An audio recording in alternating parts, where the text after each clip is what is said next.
जय Bhavani. Bharat Ratna doctor Babasaheb आंबेडकरांचा, हिंदू हृदय सम्राट बाळासाहेब ठाकरे यांचा, धर्मवीर आनंद दिघे साहेबांचा, सबका मालिक एक श्री साईबाबांच्या चरणी माझं वंदन। आणि लाडक्या बहिणींचं मनापासून स्वागत।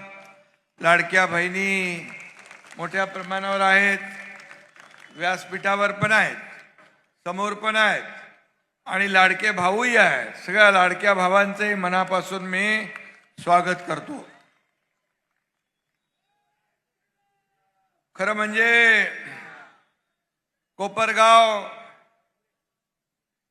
नगर परिषदेची निवडणूक उद्या होते आहे आणि या निवडणुकीच्या पूर्वसंध्येला माझी सभा होऊ नये म्हणून कोणी प्रयत्न करत होते का? पण नेवासाला पण असंच केलं, पण सगळ्या त्यांच्या खुर्च्या रिकाम्या राहिल्या आणि सगळी सभा आपल्याकडे आली।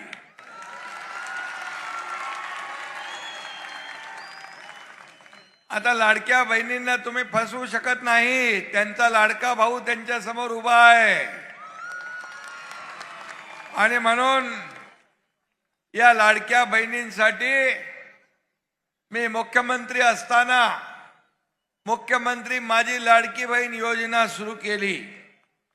अनेक लोकांनी त्याला विरोध केला, अनेक लोक कोर्टात गेले, अनेक लोकांनी त्याच्यात खोडा घातला, पण माझ्या लाडक्या बहिणींनी त्यांना चांगला जोडा दाखवला आणि त्यांना घरी बसवला। लाडकी बहीण योजना, लेक लाडकी लखपती योजना, एसटी मध्ये 50% सवलत देण्याचा निर्णय, माझ्या मुलींना उच्च शिक्षण मोफत मिळालं पाहिजे त्यासाठी योजना, शेतकरी सन्मान योजना, त्याचबरोबर पीक विमा योजना, ज्येष्ठांसाठी वयोश्री योजना, युवकांसाठी मुख्यमंत्री युवा प्रशिक्षण योजना। त्याच्यामध्ये थोडी अडचण आहे, ती देखील आपण दूर केल्याशिवाय राहणार नाही आणि युवकांची देखील योजना सुरू राहील। या सर्व योजनांमध्ये माझी लाडकी योजना कुठली असेल तर मुख्यमंत्री माझी लाडकी बहीण योजना।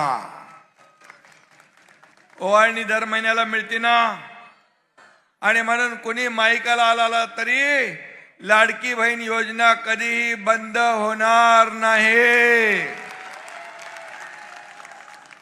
उलट 1500 रुपये पत्रकार विचारतात, 2100 कधी देणार?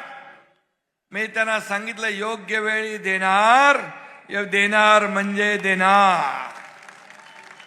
आणि फक्त या योजनेवर थांबणार नाही, माझ्या लाडक्या बहिणींना स्वतःच्या पायावर उभं करणार।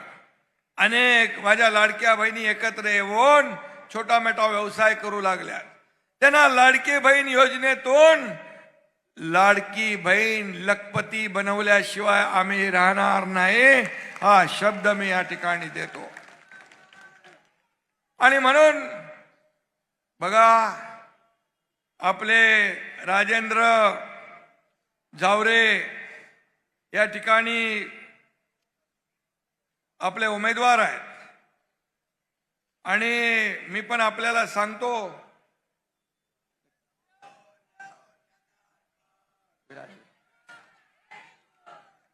मला वाटतं या रिक्षा युनियनचं उद्घाटन आनंद दिघे साहेबांनी केलं होतं। आनंद दिघे साहेबांनी या रिक्षा युनियनचं उद्घाटन केलं, याचा मला आनंद आहे। राजाभाऊने रिक्षा चालक म्हणून काम केलं, युनियनचा अध्यक्ष बघितलं, रिक्षावाल्यांची संघटना वाढवली, पतसंस्था स्थापन केली। रिक्षा चालवणाऱ्याला कोणी कमी लेखू नका, रिक्षावाल्याला ज्याने हलक्यात घेतलं त्यांना आसमान दाखवलंय। त्यामुळे जर मी मुख्यमंत्री होऊ शकतो तर मग कोपरगावचा नगराध्यक्ष राजाभाऊ का नाही होऊ शकत? आणि म्हणून जसा रिक्षावाला वाट बघतो तसं वेळ आल्यावर वाट लावतो पण। आणि म्हणून बिंदास लढा राजा भाऊ, तुमच्या पाठीशी हा तुमचा भाऊ एकनाथ शिंदे खंबीरपणे उभा आहे. आणि म्हणून मी आपल्याला एवढंच सांगतो की या लाडक्या बहिणींना योजना देत असताना माझ्या मनामध्ये पूर्वीचे दिवस होते. मी देखील एका शेतकऱ्याच्या कुटुंबातून जन्माला आलोय. एक सर्वसामान्य कुटुंबात माझा जन्म झाला. मी त्यावेळची परिस्थिती पाहिली आहे. माझ्या आईची, माझ्या पत्नीची काटकसर पाहिली आहे. महिना कसा भागवायचा, कशी काटकसर करायची हे मी डोळ्यांनी पाहिलंय. आणि मी जेव्हा मुख्यमंत्री झालो तेव्हा ठरवलं की माझ्या लाडक्या बहिणींसाठी, मातांसाठी काहीतरी निर्णय घ्यायचा. आणि त्यातून लाडक्या बहीण योजनेचा जन्म झाला. आता कोणीही ती योजना बंद करू शकत नाही. आणि म्हणून शेवटी एका शेतकरी कुटुंबातला मुलगा या राज्याचा मुख्यमंत्री होतोय. अनेक लोकांना पचनी पडलं नाही, अनेक लोकांना हजम झालं नाही. रोज मी मुख्यमंत्री असताना 2.5 वर्ष शिव्या, शाप, टीका, टिप्पणी, बसता उठता एकनाथ शिंदे, झोपताना एकनाथ शिंदे, स्वप्नात सुद्धा एकनाथ शिंदे, आरोप आरोप आरोप. पण एकनाथ शिंदेने त्या आरोपाला आरोपाने उत्तर दिलं नाही, कामातून उत्तर दिलं. टीकेला टीकेने उत्तर नाही तर कामातून उत्तर दिलं. म्हणून 2.5 वर्षामध्ये एवढं काम केलं. लोकाभिमुख कल्याणकारी योजना केल्या, विकासाला चालना दिली, महाराष्ट्र सर्व क्षेत्रामध्ये पुढे नेला. आणि म्हणून मला त्याचा आनंद आहे, अभिमान आहे की आपल्याला मी सांगतो अनेक योजना आम्ही केल्या. शासन आपल्या दारी योजना केली का? पूर्वी योजना नव्हत्या, होत्या. किंवा लाभार्थी नव्हते, होते. लाभ नव्हते, होते. पण लोक चक्रा मारून कंटाळून सोडून द्यायचे. त्यावेळेस बाळासाहेबांचे शब्द मला आठवले, कार्यकर्ता घरात नाही, लोकांच्या दारात शोभून दिसतो. शासन मंत्रालयात नाही, लोकांच्या दारात शोभून दिसतं. आणि शासन आपल्या दारी आम्ही घेऊन गेलो. ट्रॅक्टर, टेलर, पॉवर टिलर, महिलांच्या योजना, शेतकऱ्यांच्या योजना, सगळ्यांच्या योजना जागेवर वाटप होऊ लागलं. कधी कधी असं झालं नव्हतं. 4 कोटी लोकांना त्याचा फायदा झाला. मला त्याचा आनंद आहे. आणि त्यावेळेस मी सांगतोय तर मुस्लिम माझ्या भगिनी बांधव बसलेले आहे. एक मुलगी कोल्हापूरच्या व्यासपीठावर आली आणि उभी राहिली. तिच्या हातात एक छोटं बाळ होतं. बोले, मी म्हणालो काय झालं? तर ती म्हणाली इसका नाम दुआ है. मम्मी बोला काय झालं? ती हिंदीतच बोलत होती. इसका नाम दुआ है. मला क्या हुआ? बोले आपने मुख्यमंत्री सहायता निधि में से इसको 3 लाख रुपए दिए, इसके ऑपरेशन हो गई, इसकी जान बच गई, इसलिए मैंने इसका नाम दुआ रख दिया है. 2.5 वर्षात 450 कोटी रुपये मुख्यमंत्री सहायता निधीतून तुमच्या लाडक्या भावाने वाटले. सर्वसामान्य 60 ते 70 हजार रुग्णांचे प्राण वाचले. माझ्या अगोदरच्या काळातल्या सरकारच्या प्रमुखांनी 2.5 वर्षात 3 कोटी रुपये आणि तुमच्या एकनाथ शिंदेने 2.5 वर्षात 450 कोटी रुपये रुग्णांना देण्याचं काम केलं. एका मुलीने आत्महत्या केली. रात्री 12:30-1 वाजता मी वाचली, बातमी पाहिली टीव्हीवर. ही आत्महत्या कशासाठी? तर ती मुलगी इंजिनिअरिंगचं शिक्षण घेत होती आणि तिला 50% फी सरकार भरत होतं, 50% फी पालकांनी भरायची होती. तिला वाटलं आता माझे पालक पैसे भरू शकत नाहीत, वडील आत्महत्या करतील, म्हणून तिने स्वतःच आत्महत्या केली. एक दुर्दैवी घटना घडली. शेवटी संवेदना जागवणारं सरकार आपलं आहे. त्या दिवशी निर्णय घेतला या राज्यामध्ये उच्च शिक्षणासाठी मुली आत्महत्या करत असतील तर राज्य आणि सत्तेचा उपयोग काय? ही सत्ता सर्वसामान्य माणसाची आहे. आणि त्या दिवशी 50%ची फी 100% सवलत देण्याचा निर्णय आपण घेतला. हे सरकारचं काम आहे. हे सर्वसामान्यांचं सरकार आहे, हे माझ्या लाडक्या बहिणींचं सरकार, हे माझ्या लाडक्या भावांचं, या लाडक्या शेतकऱ्यांचं, लाडक्या ज्येष्ठांचं सरकार. आणि म्हणून मला अभिमान आहे, आनंद आहे की या निवडणुकीमध्ये देखील आपला कोपरगावचे आपले झावरे, राजेंद्र झावरे 2001 ला नगराध्यक्ष होते, 2006 पर्यंत होते. तुम्ही मगाशी वाचन केलं, किती कामं केली तुम्ही मगाशी सांगितलं, एवढी कामं केली. कुठे दिलं ते मगाशी? ते बघ,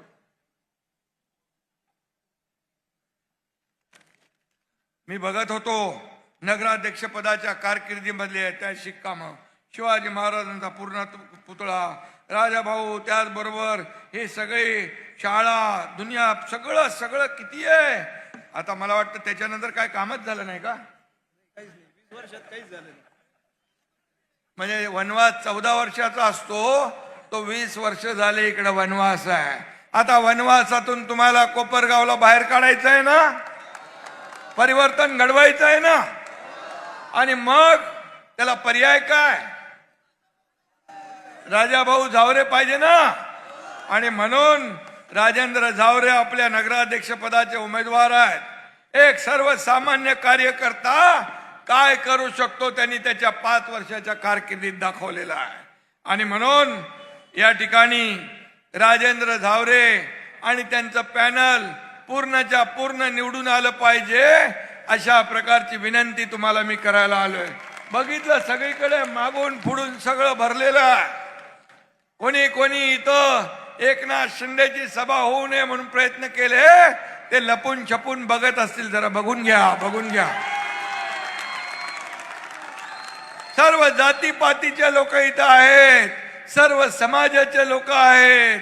आपला अजेंडा आहे विकास, आपला अजेंडा आहे डेव्हलपमेंट.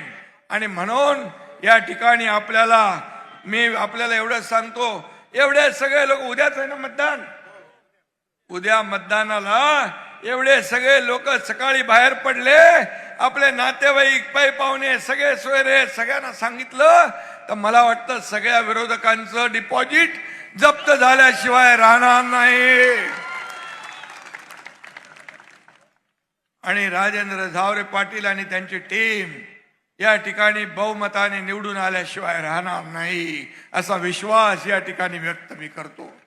खरं म्हणजे सर्वसामान्य कार्यकर्ता जो आहे, कोणी मदतीसाठी हाक द्या आणि म्हणा, कोणी मदतीसाठी हाक द्या आणि म्हणा झावरे, अर्ध्या रात्री सुद्धा येतील आमचे राजेंद्र भाऊ झावरे, असा माणूस आहे.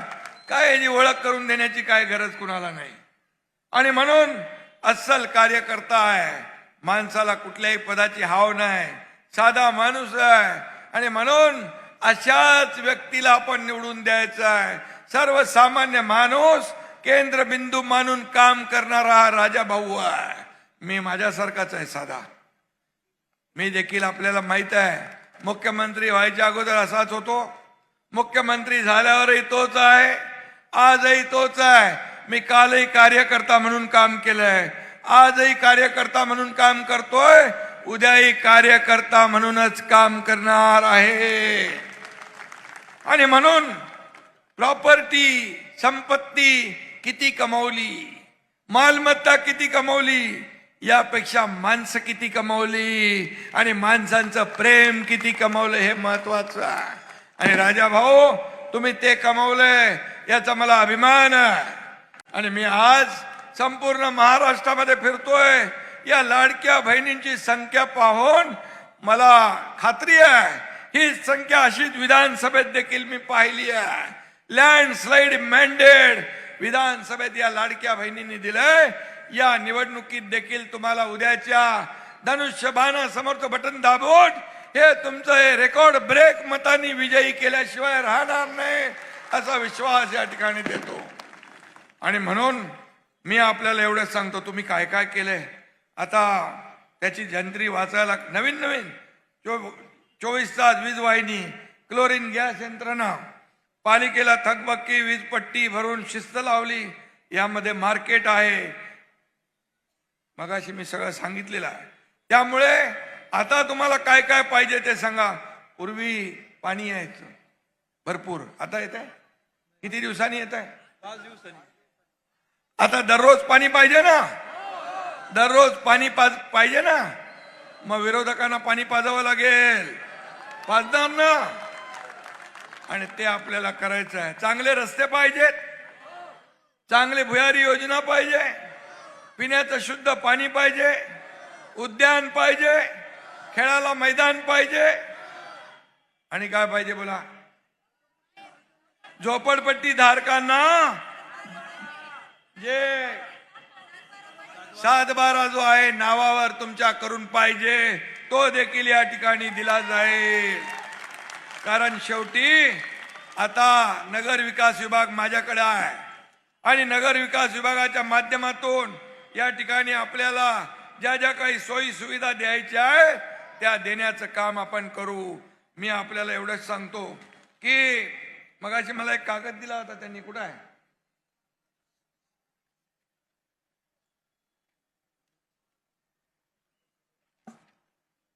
नांदूर मधमेश्वर ते कोपरगाव पिण्याच्या पाण्यासाठी जे बंदिस्त पाईपलाईन पाहिजे ना, ते देण्याचं काम आपण करू.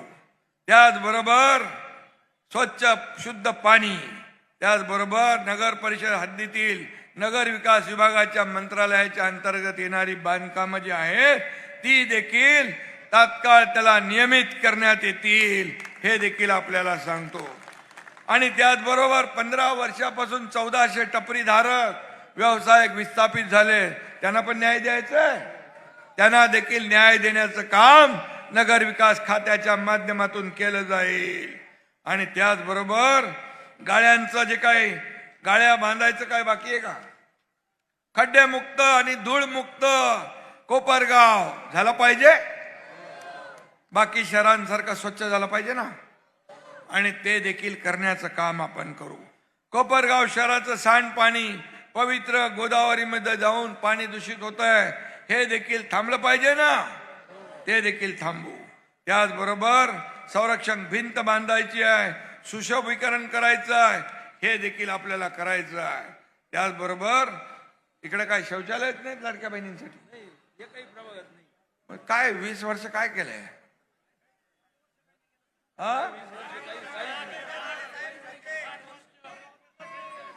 मग सगळे पैसे काय खाल्ले? गडप हडप. आता ज्यांनी हडप केलं त्यांना तुम्हाला निवडणुकीमध्ये गडप करायचं आहे,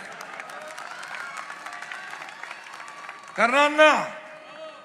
आणि म्हणून या ठिकाणी आपल्याला सांगतो, जे जे आपल्याला 9 वर्षामध्ये पालिकेत खूप भ्रष्टाचार झालेला आहे आणि हे जनतेचे पैसे आहेत, हे लोकांचे पैसे आहेत, हे कुणालाही खाता येणार नाहीत, हे कुणालाही ओरबडता येणार नाहीत. त्याची देखील चौकशी होईल नगर विकास विभागाच्या माध्यमातून, हे देखील मी या ठिकाणी सांगू इच्छितो. आणि म्हणून मी आपल्याला एवढंच सांगतो की आपण छत्रपती शिवाजी महाराज, छत्रपती संभाजी महाराज, भारतरत्न डॉक्टर बाबासाहेब आंबेडकर, लोकशाहीर अण्णाभाऊ साठे यांचे भव्य पुतळे उभारले. कोणी उभारले? राजा भाऊने उभारले. असा राजा भाऊ बघा या ठिकाणी महापुरुषांचे पुतळे उभारले. गरीब विस्थापित टपरीधारक मुस्लिम बांधवांना यांनी न्याय दिला. जात पात धर्म काही पाहिला नाही, घरात बसून नाही, फील्डवर उतरून काम करणारा राजा भाऊ आहे, म्हणून एवढे लोक जमा झालेले आहे. आणि म्हणून हा लढणारा आहे, रडणारा नाही. हा बाळासाहेबांचा लढवय्या शिवसैनिक आहे, धर्मवीर आनंदीगे साहेबांचा लढवय्या कार्यकर्ता आहे. आणि म्हणून त्याच्यासाठी हा एकनाथ शिंदे इथं आलेला आहे तुम्हाला विनंती करायला की या ठिकाणी आपल्याला त्यांना मदत करायची आहे. कोपरगावच्या पाणी पुरवठ्यासाठी 131 कोटी रुपये आपण दिलेत. इथल्या ड्रेनेज लाईन साठी 280 कोटी रुपये आपण मंजूर केलेत. लोखंडे बरोबर आहे ना?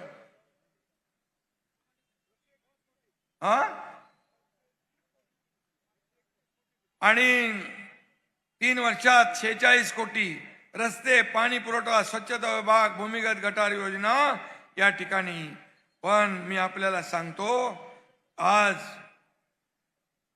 एवढं सगळं करून पूर्वी पाणी मिळायचं, पण आता पाणी मिळत नाही. आणि म्हणून आता या सर्व लोकांना नियमित पाणी मिळालं पाहिजे, ही आपली जबाबदारी आहे राजाभाऊ. आणि म्हणून इथं राजाभाऊ सर्वसामान्य लोकांना 24 तास सेवा देणारा नगराध्यक्ष पाहिजे. तो निर्व्यसनी असला पाहिजे.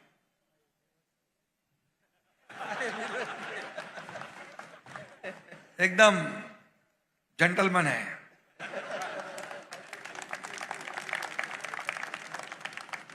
आणि म्हणून काही लोकांना वाटलं निवडणुकीची तारीख पुढे गेली तरी सुद्धा शिवसेनेचा विजय अगोदरपेक्षा जास्तीच्या मतांनी झाल्याशिवाय राहणार नाही. कारण कोपरगावच्या विकासाचा पंचप्राण लाडक्या शिवसेनेचा धनुष्यबाण आहे. हा धनुष्यबाण आहे. आणि म्हणून मी आपल्याला एकच सांगतो, विकासासाठी हवं कर्तृत्व, विकासासाठी हवं कर्तृत्व. आणि कोपरगावच्या नेतृत्वासाठी निवडून द्या आपला राजेंद्र, आपला राजेंद्र.